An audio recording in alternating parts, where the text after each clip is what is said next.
Last Thursday on the Paul Benzaquin Show, WEEI heard a carefully documented account of the sighting of an object in the sky. This morning, Paul Benzaquin's notepad carries a report of that sighting and the events that followed. Tom, Mrs. A.E. Clinton of Brookline called to tell us in great detail how she, her husband, and her 14-year-old son had seen an extremely bright object 63 degrees high on the eastern sky at 10:25 during the blackout of last Tuesday evening. She said it could have been as bright as the moon and was traveling at a speed her husband calculated at 22,500 miles per hour.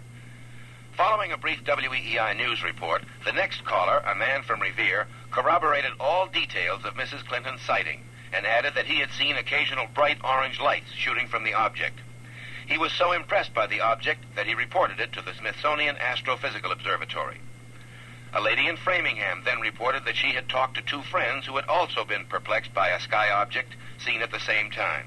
She promised to confer again with the ladies for additional details.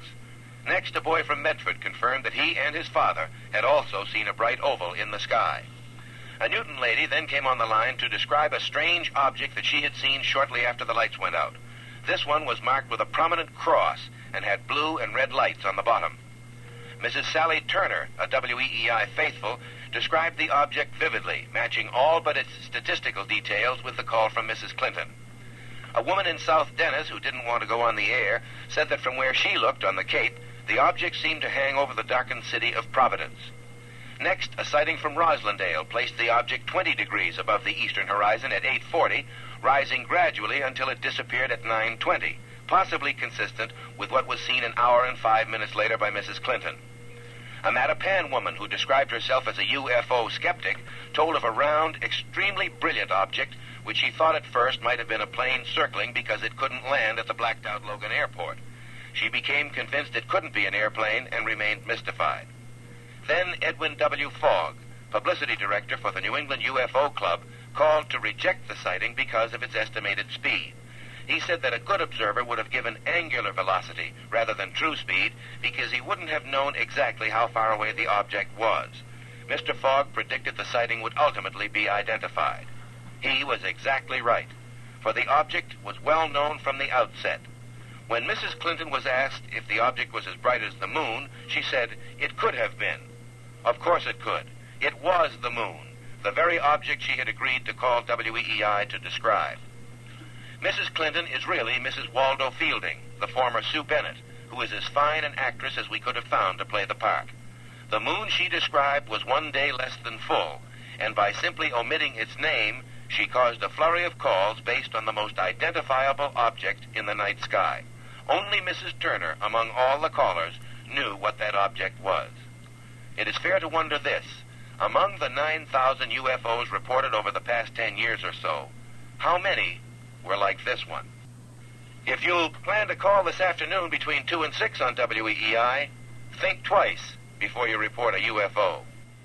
You're a tricky one, Paul. You're a tricky one. Be sure and hear Paul this afternoon and every afternoon from 2 to 6.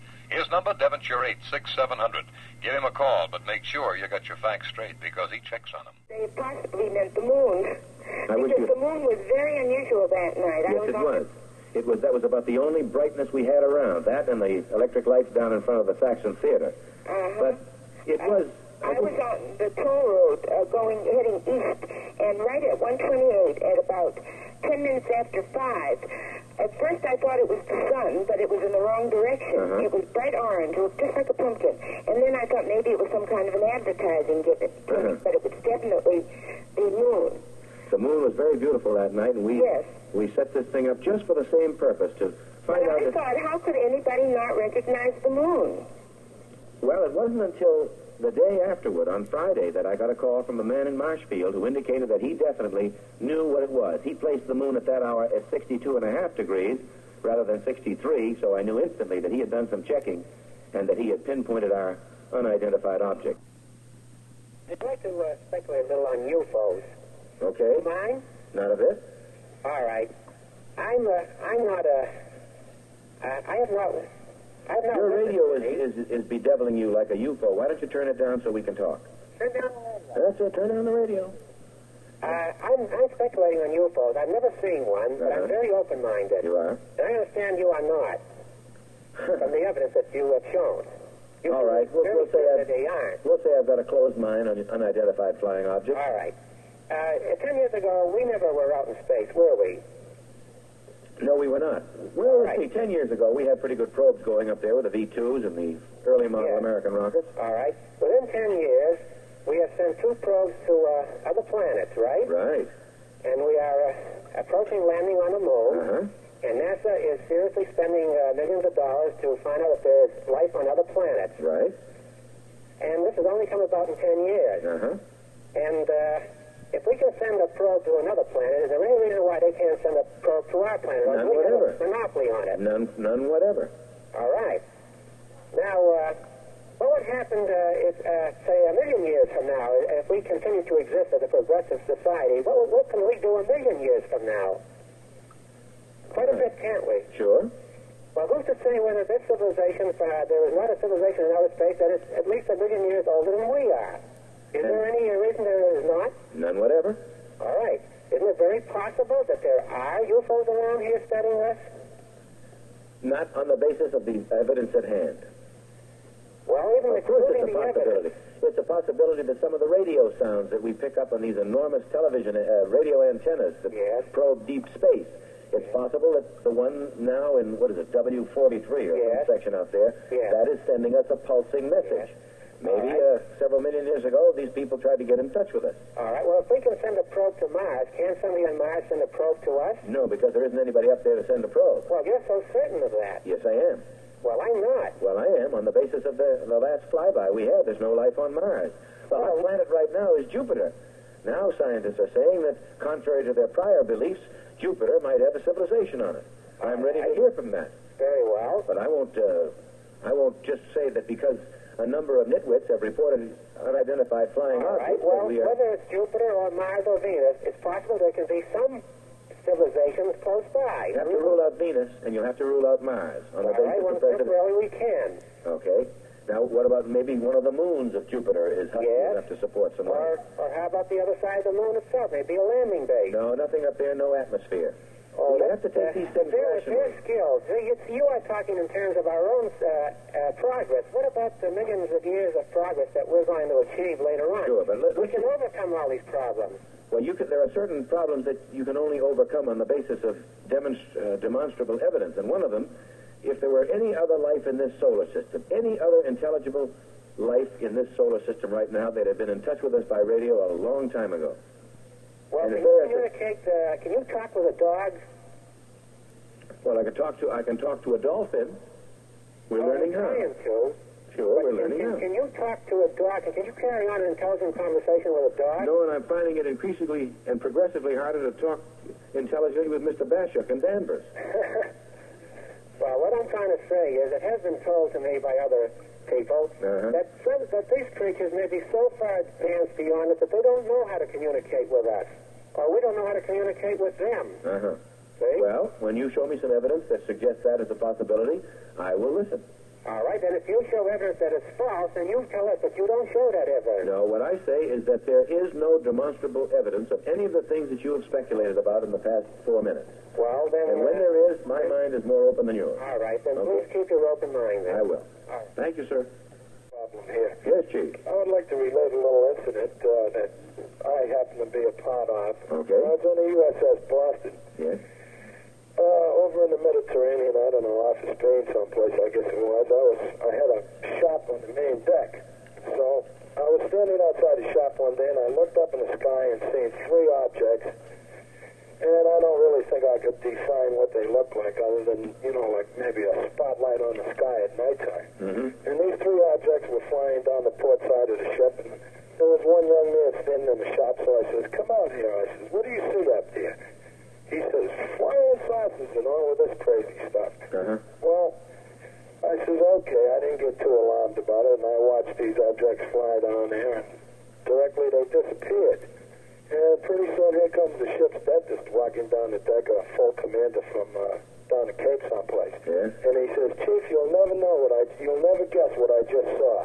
And I says, "I know, 3 flying saucers, right?" So I'm of this opinion. If you've ever seen these UFOs, then you'll be a believer. I mean, they certainly up there. You saw a very impressive object that you couldn't identify. Well, I'm perfectly willing to admit that there may be mysterious objects moving around in our atmosphere, but to speculate on them the way we have been doing, to say they have to be from outer space or that because of their apparent movement they couldn't be terrestrial, or to endow them with all sorts of powers and characters and magnetic capabilities. I think this is so much malarkey. Sure. This is not the point, but if you've seen these so-called flying saucers like I wish to believe I have, they certainly would impress you. I mean, you'd be a believer in something's up there. Did you see him in the daytime, Chief? Yes, it was in the daytime, Paul. Uh-huh. But it just was thoroughly... Anybody else on the ship would see that with all of that radar equipment you had and the sighting devices, you could have made some pretty good measurements. I would say that they probably could have picked it up on radar if it was of a mass, something that could be contacted. According to Major Kehoe, there have been radar sightings of these UFOs, and they've been pretty well corroborated, but nobody has said what they are. And what I think is dangerous is to speculate on these and to get a lot of alarm going about creatures from out of space or the Russians having a secret missile. We didn't do any of this foolishness when we had the power blackout the other night. No. So why should we do it with some little dinky object that has yet to perform a harmful act to anybody on Earth? Yeah, don't you think that all the people over the last, I think since 1948, this UFO kick has been going, and there must be some validity to what people have seen. Now, I'm not going to... We certainly demonstrated last Friday that you don't need to have any validity at all to set off a panic. Oh, certainly. You could create all kinds of havoc by saying you've seen little green monsters. Sure. But the only thing I wanted to tell you, Paul, is if you ever see one, if you have the good fortune to see an object in the sky and you can't define it, then I'll admit that. Believer, pal. Okay. Thanks, Chief. Yes, sir. Good to hear from you. I'm just as skeptical about this as anybody else. Okay. Me, for example. Right. Okay. Now, but I have here a little book about questions and answers on flying saucers, and one of the things that they have in here is a regulation, Joint Army-Navy Air publication. Yes. Which specifies that any pilot who reveals an official UFO report can be imprisoned for 1 to 10 years and fined up to $10,000. Uh-huh. Now, I'd like to find out if this is a genuine ruling of the Joint Army and Navy and Air Force. What is the regulation number? It's JANAP number 146B. I have JANAP. All capitals? All capitals. Joint Army, Navy, Air Force, something. Publication. Okay, 146B. Issued September 1951 and declassified on 12 December 1953. Well, then it's ancient history, isn't it? Well, I understand from reading this thing that it's still in effect and that... Oh, by declassified, it doesn't mean... Well, it's made public. It's declassified. It was secret up to that time, and now it's declassified as made public information. I'd like to find out if this regulation is still in effect, and if so, why? If there is no such thing as genuine flying saucers, why do they... Well, your logic is a little askew there. It doesn't necessarily follow that because the Army, Navy, and Air Force choose to put officers in jail for 10 years if they report anything that is classified as a UFO, that there is necessarily a UFO. They might be disciplining them for contributing to a panicky situation or something like that. There could be all sorts of reasons. Well, there could be reasons, but this would tend to, in my mind at least, have some validity to the fact that there might be... Pretty flimsy proof, because the Army is not about to allow its officers to lend credence to something that could arouse the public emotion. And this could be severely disciplined by the threat of 10 years in prison. Well, there is also another Air Force regulation, number 200-2. What's that say? And this specifies that all UFO sightings that have been proved hoaxes, practical jokes, and erroneous are to be revealed to the public, and all genuine UFO reports received must be kept from the public.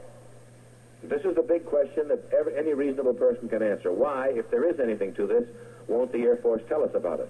I'll check on both of these, if I can, in the next hour, and report back to you. We'll find out especially if 146B is still in effect and what the thinking is behind it. All right. Thank you, Mr. Alter. Thank Encyclopedia Britannica yearbook for 1965, covering the calendar year 64, contains or bears under the category of patents and trademarks a paragraph on inventions, which reads as follows. A flying machine that can relay messages and detect and intercept enemy missiles was granted a United States patent in 1964. The patentee was aviation pioneer Major Alexander P. de Seversky. Yes. The machine, called an ionocraft, takes off vertically and hovers as high as 60 miles up by remote control. It has no moving parts, but moves by discharging ions. Wow. Since there is theoretically no limit to its size, several ionocraft hovering together could presumably shield a city from attack. It could also be valuable as a, quote, flying antenna, unquote, for the military. Sure. Now, the ion propulsion devices are noiseless. How do they anything there to indicate how they generate the ions? No, but I know a little bit about it. AFCO over in Everett and many places like it. I've been doing research on plasma. Ions are molecules which have been stripped of their outer electrons by high temperatures or high electrical energies, and this is precisely what they mean by a plasma torch. I wonder what they would contain this stuff in, though, because at that temperature, every material known to man melts. I wouldn't be surprised if the technique is not unlike that for thermonuclear work, the so-called magnetic bottles. Great big magnetic bottle, and those things now are so heavy, I don't know if you'd ever get one off the ground. Well, I don't know whether heavy, you're thinking of the extremely large cryogenic magnets, and to my knowledge, at present, that's the only thing in which they can generate these magnetic fields sufficiently dense. But he has a patent. Thing flies. Well, we know that he has a patent, but have they got any up yet? This is quite common in high technological industry to take out the pattern even before you get the prototype going. Well, it doesn't say that it's said to. It doesn't say here that it's said to take off. It says it does take off vertically and hovers 60 miles up. So I leave it at that for what it would make of it. Well, you know, that would be a sensible explanation, and hopefully, if there is anything to it, there'd be no harm in telling us.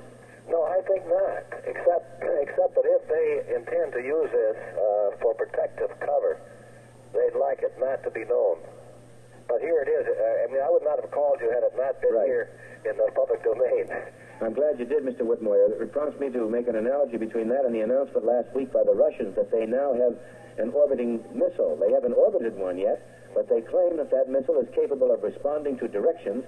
It could carry a nuclear warhead and could be brought down just about anywhere within the course of 48 hours. Well, I'm certain that this is not only possible, but it actually can be done. It's being done. Sure. But, I mean, the point of making the announcement is to let the other side know that you've got it.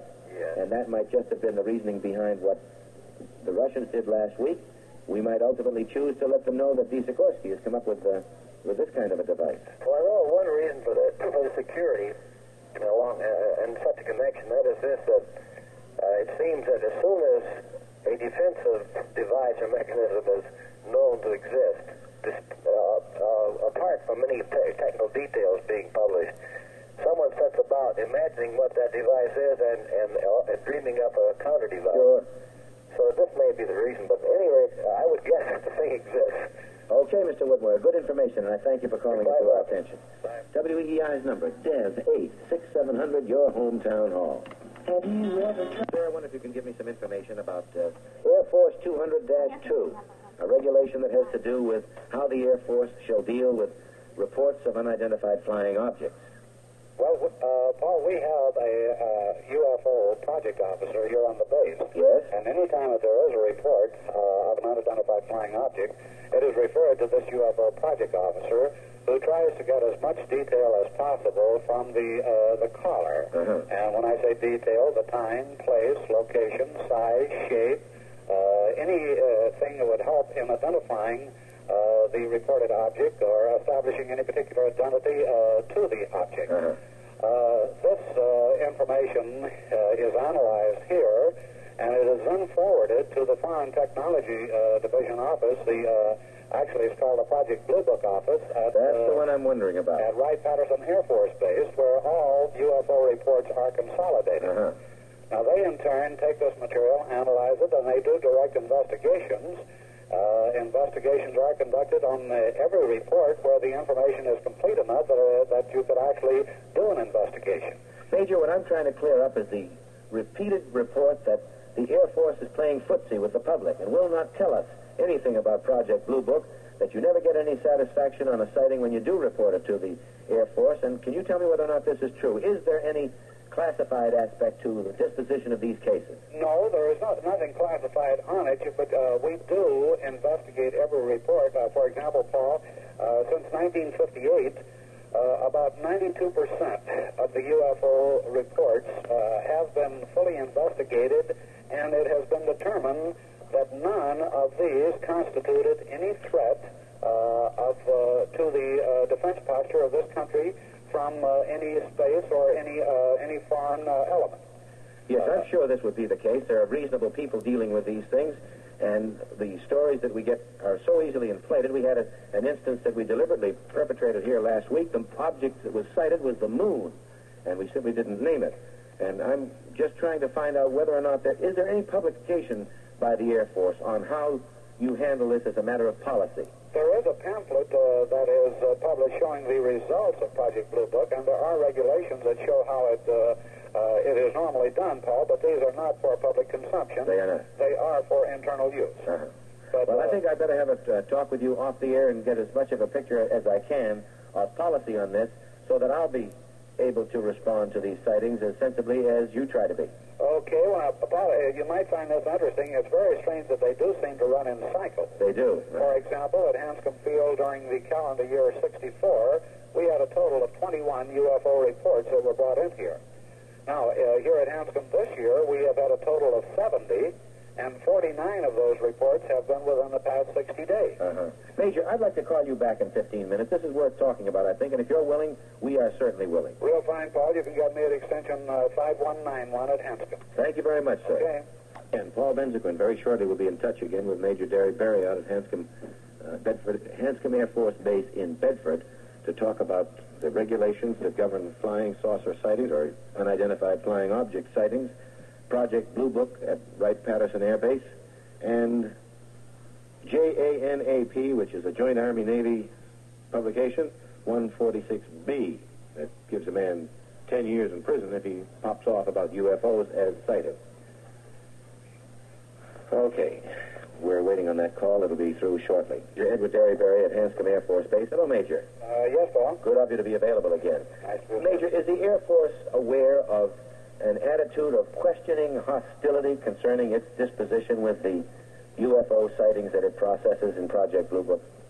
Well, Paul, we have had some people who called in and have called and questioned, and we have tried to be as cooperative as we could with the press. You see, sometimes in checking these things out, we could conceivably find out that could be a classified operation of our own. Oh, I see. That is going on. Could you say as much? Could you say just that much to a person who has reported it?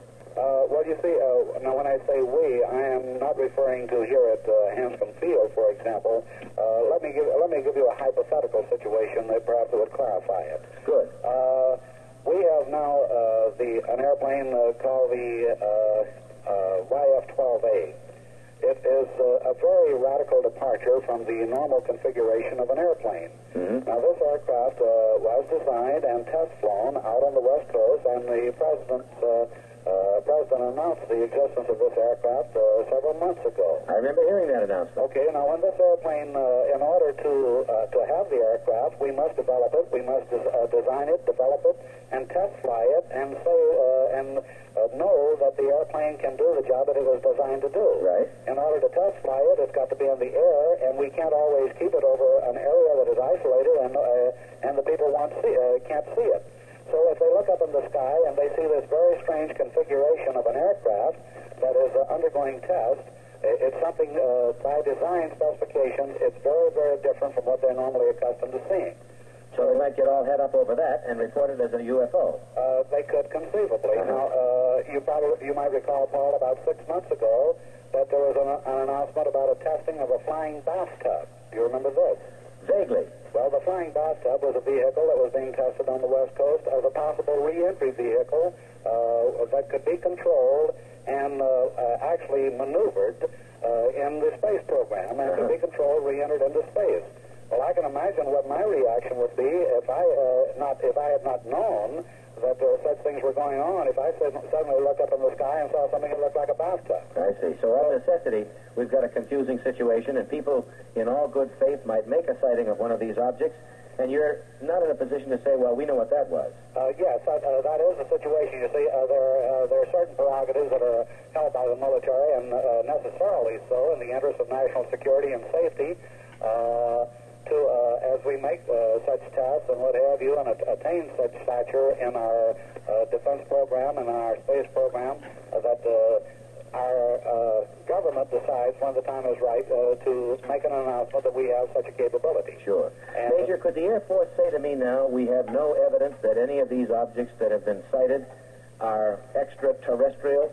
Yes, we can definitely say that, Paul, that the 92% that we have been able to fully investigate, we can definitely say that. And the other 8%, the only reason I would not say it about that is that according to the Project Blue Book report, and this is what I'm quoting, we did not have enough material available, enough evidence given, in order that we could complete the reports and reach a conclusion. Major, I don't mean to hit you with this one unexpectedly, but I got it unexpectedly. You may or may not know about it. It's a Joint Army-Navy Air Force publication, 146B, as of September 1951, declassified in 53. The way I got it, it carries a 10-year sentence for any officer in any of the services who discloses the nature of a UFO sighting. Have you ever heard of anything like that? No, I haven't, Paul, but I would not normally do so. You see, I am not the UFO project officer.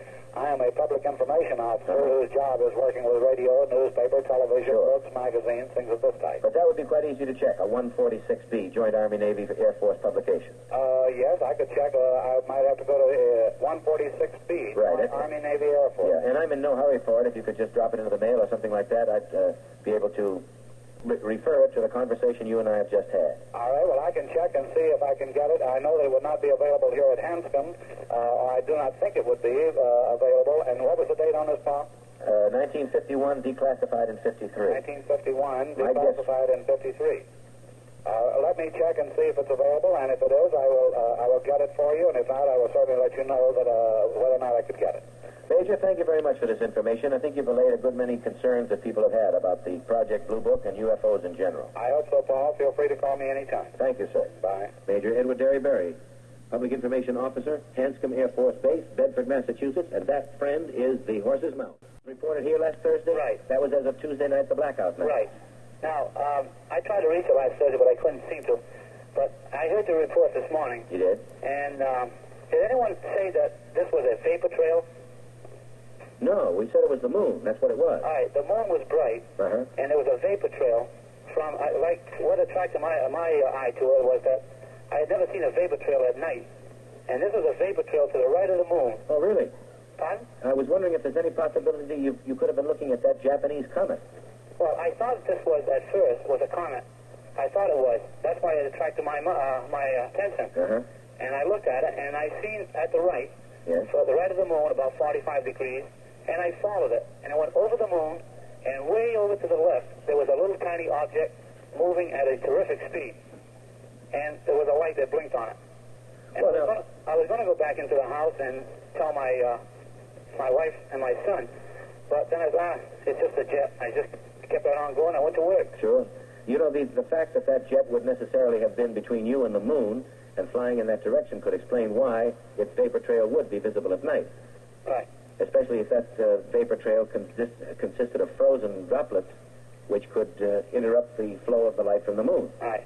Must have been pretty exciting to see it, though. That's a very unusual place to see a vapor trail. It was very nice, and that's what attracted my attention to it. One of the benefits of the blackout. You wouldn't have seen it if there had been any surface lights on. Now, did anyone report this, that it would be a vapor trail? No, nobody saw that vapor trail. We had Jupiter reported, and Venus, and several other tin cans, and all sorts of objects, but nobody nailed it down as the moon. We, like I said, I've been trying to reach this since Thursday about it, and I thought, well, I'll let it go at that. But then this morning's report, when I heard you giving it, I said, gee, maybe I better call and... Yes, that does embellish it considerably. And I hope that there was somebody else who could see this, because that would be a very beautiful and unusual sight, to see a vapor trail in the reflected light of the sun by way of the moon. Right. Well, I've never seen one at night. Have you? No, I haven't. I seen them during the day during World War II, and that's why it struck my eye when I spotted it. Good to hear about it, Mr. Longinus, and thank you for the call from Bedford. Yes. I was listening to your program, and I wanted to confirm what the mayor was saying about the jet vapor. The vapor trail last Tuesday night. Yes, sir. Did you see it? A friend of mine and I were outside, and we saw it over in the east.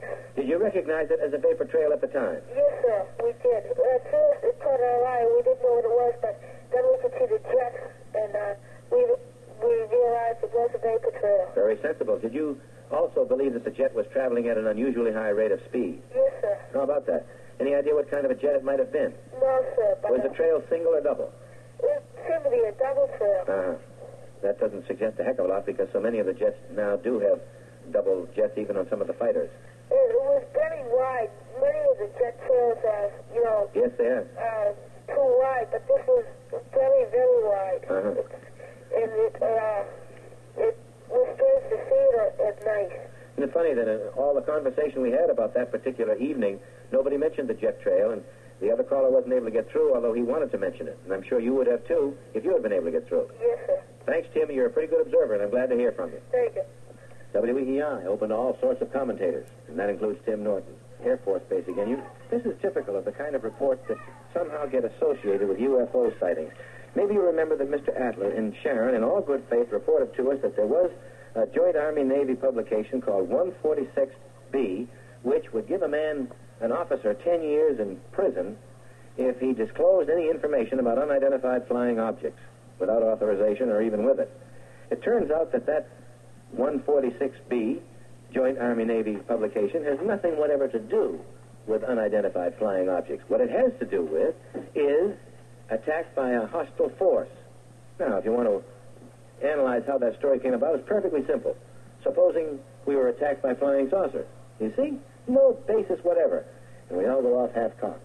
Arlington is here. He's still wondering what happened, and he'll be able to talk to you about it very shortly. On WEEI now, Edwin Fogg, Public Relations for the New England UFO Group. Hello, Ed. How are you? Hi, Mr. Benzaquin. Let me thank you for your letter and the information it contained. I'm still in the process of digesting it. Was it of any value to you? Oh, yes, I'm sure it will be. And I said on the air the other day, probably at a time that you weren't able to hear it, that we now have two excellent sources on all UFO questions to go to. One is Major Derry Barrie out at Hanscom, and the other one is you. Well, I appreciate the pat on the back, but and I'll try to help out in what manner I can whenever you... What have you tonight, Ed?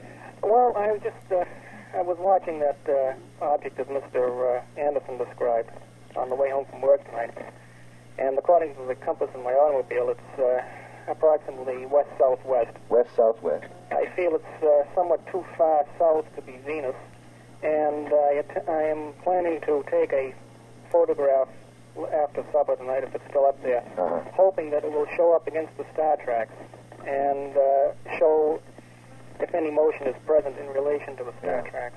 I wonder if you're looking at the same one that Ralph and I just looked at. This is so big that there'd be no contest with any planet in the sky, and certainly no star. The only argument that could be given to it would be the moon, and we said it was about 1/4 or 1/3 the magnitude of the moon. Does that agree with what you're seeing? I would say so, yes. Yeah. And I can assure you it's not the moon. Yeah. Are you getting a flickering motion from where you're seeing? More of a pulsating. Pulsating, better, much better. Right. And is it somewhat ovate in shape? I couldn't see it that clearly at the time because the car was moving and so forth. Where are you now? I'm home in Norwood. Are you able to see it from there? Just vaguely. I'm looking out my bedroom window at the moment. I can just barely make it out. If I keep moving back and forth, I can see it between the tree branches. Ralph says it's much lower than when he's seen it before, and it does seem low enough and bright enough that it must be terrestrial in some fashion. Right. It's moving, apparently, if it's moving towards the horizon in that position, it would be moving in a direction approximately at right angles to the way the stars would show up. Their relative motion. So you might get something on a film plate. Well, I think if it's settling this much now, I'm not going to wait until after supper. I think I'll go now. Okay, I'll be interested to see what you find. Right, and I'll either call you Monday or put a print in the mail over the weekend so you'll have it Monday. Fine, thank you, Ed. Okay. Good to hear from you. Devonshire 86700. man knows what he's doing, and he's going to be able to tell us. You're welcome to give it a try, though. Devonshire 86700, your hometown hall, where outspoken people speak out. My opinions don't count, but